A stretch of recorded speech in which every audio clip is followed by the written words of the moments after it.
once somebody gives the price, don't you kind of like tune out? Don't you think, all right, I don't know, let's just use like cable, $80, and then they come up and they're like, we're going to be $80. You're just like, all right, you guys are the same thing, blah, blah, blah, the whole 9 yards, and then you tune yourself out. You can't give the price right away. You got to take your time. You're salespeople. That's what it's about, being uncomfortable. If everything was so easy, everybody would be closing at 100%. You know, you got to make it uncomfortable, and you close like me and Scott, and you know. Yeah, like Scott. Hey, I'm almost catching him again. So, all right. So Scott, I'll admit he did most of the typing on the computer for this. So you can thank Scott about this. Mark did help, though. We did help. So we wanted to talk a little bit about giving a proper. What is a desk film? Did you break it? Just about giving a good presentation. There might be some tips in here that we've gone over some things that are working, and hopefully you can gain something out of it. So we're going to assume for the time being what we're going to do is that we got a call in from a CPA that's got a client for us, and we're going to get into the role play after we first kind of go over what we've handed out this morning. Does that make sense, guys? Does that make sense? Yeah. All right, so first thing is the pre-call qualifying. And this is very important, and I think people can gain from this. You need to get some information when you're on the phone with people as to like what you're going to be in for when you talk to them. So some general questions, there's no particular order on these things, is how many employees, how often do you pay them, how are you doing payroll now, if you move forward with us, what is your deadline for processing your first payroll?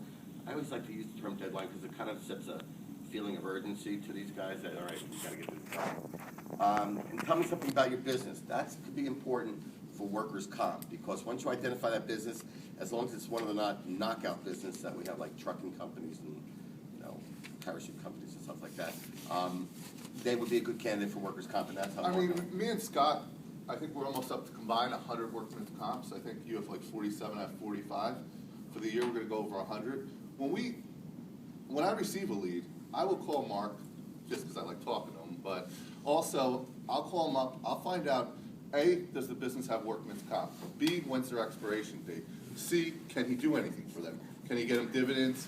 Are they on the managed care? All this stuff. When you, instead of going to the appointment and reacting, let me try to get him on the phone, let him call, come to the appointment with that information armed. It also makes it look like you do a little research on their business and what they have right now.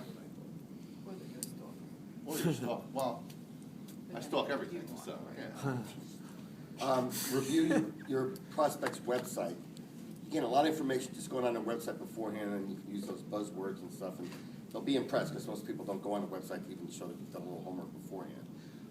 One of the other things you could say too, which is not on here, but I'm going to give you an updated sheet later on, is before we get started, should there be anybody else who should be in on the presentation? And that's kind of a cool question because sometimes you're talking to somebody and it's going to boil down after you spend 45 minutes with them, and the boss is going to say, well, I had somebody from Page say, oh yeah, how much is it going to cost? Well, and everything that you just did just got eliminated because of price. Also, this is one of the objections I hate. When there's two owners and the one guy sits down with you, and then that's his way out. He's like, well, I got to talk to my partner. Well, no, if you told him in the beginning who's there that needs to make the decision, he's going to say, all right, it's me, I can make the decision, or I'll bring my partner so we can do it together. You give him one less out. You don't want to. You want to eliminate all the outs. You want to get a yes or a no, and if you get the no, you try to resell them. If you get the yes, you move forward. The maybes and let me just talk to my partner, or let me talk to my wife. My wife handles the payroll. When you talk to them, you're setting the expectation that they're the one that's going to make the decision. If not, they got to bring the other person in on it. And the other thing is, which is not on here too, but an important point is setting a time frame. And I will say something like, the presentation's only going to take about 30 minutes. Yes, but then I kind of wait. I make sure that they're okay with that. And if they say, well, I only got 20 minutes, I say, fine, I'll tailor it to whatever time you allow me. Or if they say that's great, as long as you know that their time frame is cool, so that they don't rush in and get that situation where they're looking at their watch as soon as you sit down. So here you're kind of establishing beforehand, you got some time. Also, what I like to do is I like to set the expectation when I get them on the phone. All right, we're going to go over the presentation. It's going to take this long.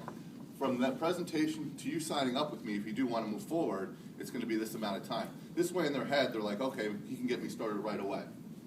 All right, as far as identifying the prospect, once the pre-call is done, you've got your appointment, you're coming in, you sit down there, and you gotta size up your prospect. There's two types. There's either the guys that just want the facts, Jack, and they don't care who you are, just give them the information, get the heck out, and you're done. Or the other guys that are actually interested in you. So they're sizing you up to their relationship type people, and those are, you need to establish and identify that before you get going, because you're gonna tailor your presentation based on what type of person you're dealing with. In either case, you gotta establish rapport. Look around, the fish on the wall in the office situation. Get something that you can see, that you can identify with them, so you can start a conversation rather than just going right into it. Unless they're the type that they want no BS, just give them the facts, Jack. So, does that make sense, guys? All right. You can find ways to build rapport by going to their website. I've seen people do it out there, and Orion does a good job with it. He'll ask a question from something that he saw on his website that kind of just gets the conversation. That shows you care. I mean, anybody could walk in and be like, hey, Vince, Rangers, anybody could do that. But if you actually take the time to go to their website, they know that you're not just in there and rushing to your next appointment and trying to get them signed up. It looks like you actually care about them. Relate to them, adapt to them. You gotta, that's where your personality comes into play. Your sales professionals, you see these people, you kind of figure out what they're, you gotta establish that relationship and then adapt your presentation to them. I mean, if the person's a guy that's sitting there cursing, you curse back and forth. The person's sitting there like all conservative, you're conservative. If the guy likes anybody but the Yankees, if the guy likes the Giants, you're a Giant fan, if this is that. I mean, but anything but the Yankees. I'm Republican and or Democratic, depending on. I mean, you got to adapt to them, and you got to look. Sometimes he's Catholic. Well, that might be the hard one. Your wife may be. Right. I really don't believe in Judaism.